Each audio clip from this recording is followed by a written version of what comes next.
রোববার মধ্যরাতে হঠাৎ কেঁপে ওঠে আফগানিস্তানের পূর্বাঞ্চল। ভয়াবহ এই ভূমিকম্পে মুহূর্তেই মাটিতে মিশে যায় অসংখ্য ঘরবাড়ি।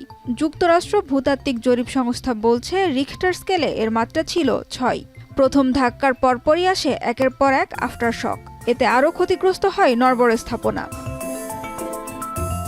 অগভীর ভূমিকম্প হওয়ায় ক্ষয়ক্ষতির মাত্রা বেড়েছে কয়েক গুণ। মাত্র 8 কিলোমিটার গভীরে উৎপত্তি হওয়া এই ভূমিকম্পের তীব্র কম্পনে ধসে পড়েছে অসংখ্য ভঙ্গুর বাড়িঘর।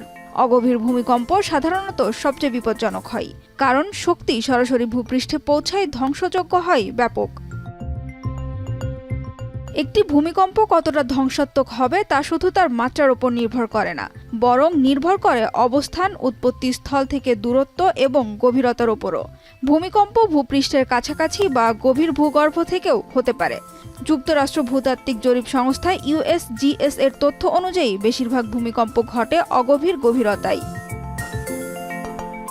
আন্তর্জাতিক গণমাধ্যম আল জাজিরার বিশ্লেষণ বলছে, সাধারণত অগভীর ভূমিকম্প বেশি ক্ষতিকর হয়, কারণ ভূপৃষ্ঠের কাছাকাছি তীব্র আঘাত হানা ভূমিকম্পের কম্পন হয় অনেক বেশি। USGS এর ভূতাত্ত্বিক সুসান হাফ বলছেন, অগভীর ভূমিকম্পের তীব্রতা অনেকটা কোনো শহরের নিচে বোমার বিস্ফোরণের মতো।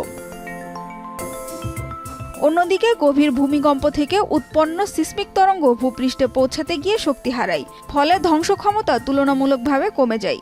এজন্য অগভীর ভূমিকম্পই মানুষের বসতি ও স্থাপনার ওপর মারাত্মক প্রভাব ফেলে।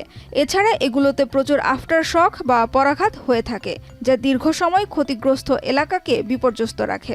উল্লেখযোগ্য বিষয় হল, বিশ্বজুড়ে অধিকাংশ ভূমিকম্পই অগভীর প্রকৃতির। সানজিদা ইসলাম তন্নি, এখন বিশ্ব।